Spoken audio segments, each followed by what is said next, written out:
In today's video, I'm going to teach you how to set default font in Microsoft Outlook.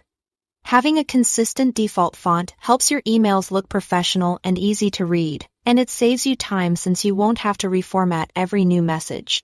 I'll walk you through the new Outlook experience, which covers both the web and the new desktop version, and then the classic Outlook desktop app.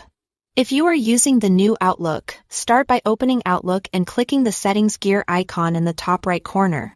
In the panel that opens, select Mail, then choose Compose and Reply from the left side. This is where Outlook controls your message format. Under Message Format, pick your preferred font, size, and style.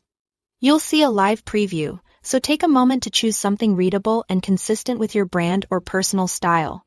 Popular, widely supported fonts like Calibri, Arial, or Times New Roman are safe choices.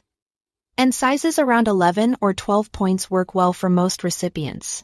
If you tend to write longer emails, consider a slightly larger size or increased line spacing for readability. When you are satisfied, scroll down and click Save.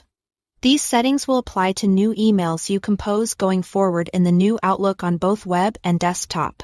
Now, if you are on the classic Outlook desktop app, the route is a little different. Open Outlook, go to the File tab in the top left and select Options. In the Outlook Options window, click Mail, then look for Stationery and Fonts under the Compose Messages section. Here you can set fonts for different scenarios. First, under New Mail Messages, click the Font button and choose your desired font, style, and size. Next, under Replying or Forwarding Messages, click its Font button and set those defaults too. Many people pick a slightly smaller or simpler style for replies to keep threads compact and easy to scan. But that's up to you.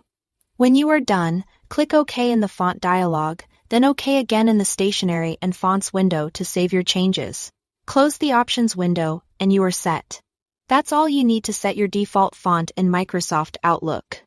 Thanks for watching.